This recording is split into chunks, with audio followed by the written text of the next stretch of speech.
Under President Biden, the nation has watched as a horrible situation at our nation's southern border went from a crisis to a disaster.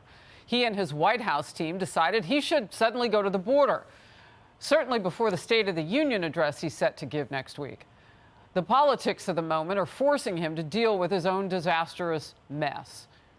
Republican Congresswoman Cammack of the great state of Florida, member of the House Energy and Agriculture Committees, is in focus with me now. The big question I had yesterday as I watched the president finish up, walk away, was what exactly did he accomplish? Well, it's good to see you, Harris, and I'm sure that there's probably no ice cream left in Brownsville after President Biden's visit. But let's be clear. Biden's visit to the border was not about securing the border. It was about securing votes. That is all that visit was, because if he was truly interested in securing the border, he would rescind his executive orders that rolled back all of President Trump's actions to secure the border. He would have been serious if he had gone to, say, Del Rio, El Paso, Tucson, San Diego, any sector that has been seeing thousands of illegals crossing on any given day. But instead, as I said, this was about securing the vote, not securing the border. It's a joke, and we all know it. Well, and many of the citizens in Brownsville, I was watching Fox and Friends yesterday and this morning, and they were down there, and I have to say, they feel really insulted because when their part of the border was just on, I mean, in crisis mode every single day as others have been as the epicenter, that was May of 2023. He didn't go then. So by the time he got ready to go, he wanted another place that had been cleaned up like El Paso was for his visit last year, where you couldn't see anybody coming across. I do want to get to this. Former President Trump sat down with Hannity last night in an exclusive interview, and he pointed out that the major perks for illegals coming into our country are this.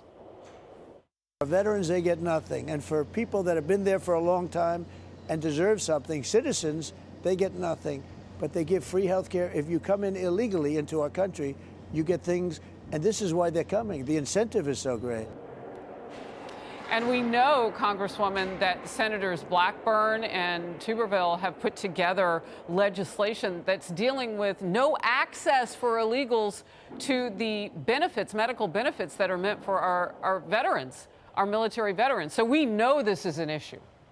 Absolutely, Harris. I mean, for the last 3 years, the Biden White House has taken the $130 million program housed under FEMA for homeless veterans and used those funds to buy plane tickets and bus tickets for illegals. We know that doctors and nurses at the VA have been sent to the border instead of staying in their own hometowns to take care of our veterans. It is absolutely a slap in the face to people who have put their life on the line for this country, who have given service to this country. And heck, we're seeing it in all parts of the country. It's not just California that's wanting to do free health care.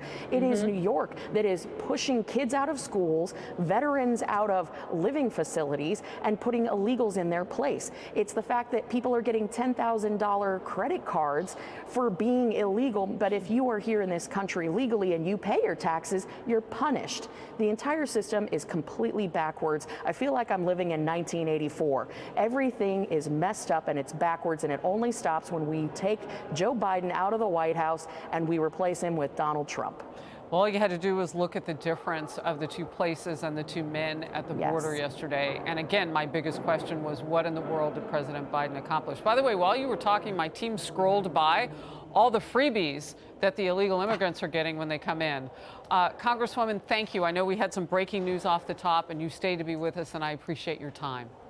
Hey everyone, I'm Emily Campagno. Catch me and my co-hosts Harris Faulkner and Kaylee McEnany on Outnumbered every weekday at 12 p.m. Eastern, or set your DVR.